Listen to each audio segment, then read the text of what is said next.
अब शुरू होता है किताबुल आमाल, है ना। किताबुल आमाल का मतलब होता है अमल करने की किताब। जितने हम अमल करते हैं, जैसे वज़ू करना, गुस्ल करना, है ना, वगैरह वगैरह, तो जितने भी हमारे आमाल है उसकी किताब। अब सबसे पहले बयान इसमें शुरू होगा वज़ू का बयान। किसका बयान? वज़ू का बयान। तो सवाल ये पैदा होता है कि वज़ू करने का तरीका क्या है, हमें क्या करना है। तो जवाब, वज़ू करने का सुन्नत तरीका ये है कि पहले बिस्मिल्लाहिर्रहमानिर्रहीम पढ़ना है। करने से पहले क्या पढ़ना है?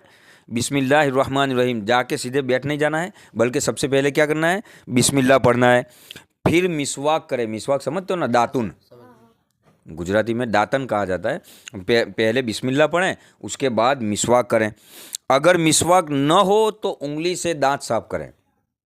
अगर मिसवाक नहीं है ना, दातुन नहीं है ना हमारे पास, तो उंगली से दांत साफ करने हैं। और फिर दोनों हाथों को गट्टों तक 3 बार धोएं। गट्टों तक मतलब यहाँ तक, दोनों हाथों को यहाँ तक कितने बार धोएं? 3 मरतबा धोएं। कितने तक? 3 मरतबा। गट्टों तक 3 मरतबा धोएं। पहले दाहिने हाथ पर पानी डालें, फिर बाएं हाथ पर। पहले सीधा हाथ धोएं और फिर उल्टा हाथ धोना है ना। और सबसे पहले क्या करना है? बिस्मिल्लाह पढ़ना है। उसके बाद मिसवाक करना है। अगर मिसवाक ना हो तो उंगली से दांत साफ करना है। और फिर दोनों हाथों को गट्टों तक धोना है। पहला सीधा हाथ, फिर उल्टा हाथ। दोनों को एक साथ न धोएं, जैसे हम बैठ जाते हैं ऐसे ऐसे करके, है ना। दोनों को एक साथ नहीं धोना है। पहले वो डोल की बात है ना, ये जो बात है वो अगर कोई तपेली लेके वजू करता है तब की बात है, नल की बात नहीं कर रहा हूँ। अच्छा, है ना। तो दोनों धोना है ना। लेकिन अगर हम तपेली लेके बैठे हैं तो पहले उल्टे हाथ से पानी लेके सीधा हाथ धोएं, फिर सीधे हाथ से पानी लेके उल्टा हाथ धोएं। अगर हम टपेली या वो क्या बोलते हैं, डोल में अगर हम वजू कर रहे हैं तो, वरना नल के नीचे तो वही चालू करो और धो लो, है ना।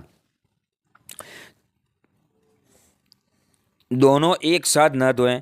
फिर दाहिने हाथ से 3 बार कुल्ली करें और फिर बाएं हाथ की छोटी उंगली से नाक साफ करें। ये कुल्ली करना बताए। फिर सीधे हाथ से नाक में पानी चढ़ाना है। क्या चढ़ाना है? पानी चढ़ाना है। सीधे हाथ से नाक में पानी चढ़ाना है। और उल्टे हाथ की ये दोनों छोटी उंगलियां, अंगूठा और छुंगली, इससे क्या करना है? नाक साफ करना है। और दाहिने हाथ से 3 बार नाक पर पानी चढ़ाएं और फिर पूरा चेहरा धोएं। अब क्या करना है? सीधे हाथ से 3 बार नाक में पानी चढ़ाना है। क्या चढ़ाना है? पानी चढ़ाना है। और उल्टे हाथ की दोनों छुंगलियों से नाक के सुराग जो है ना, उन नाक के सुरागों को साफ करना है। कितनी बार करना है? ये 3 बार करना है। और फिर ये हो जाने के बाद पूरा चेहरा धोएं। लेकिन पूरा चेहरा धोना है, मगर कहाँ से कहाँ तक धोना है? तो सुनो, पूरा चेहरा धोएं, यानी पेशानी के बाल उगने की जगह से थोड़ी के नीचे तक, और एक कान की लौ से दूसरे कान की लौ तक हर हिस्से पर 3 बार पानी बहाएं।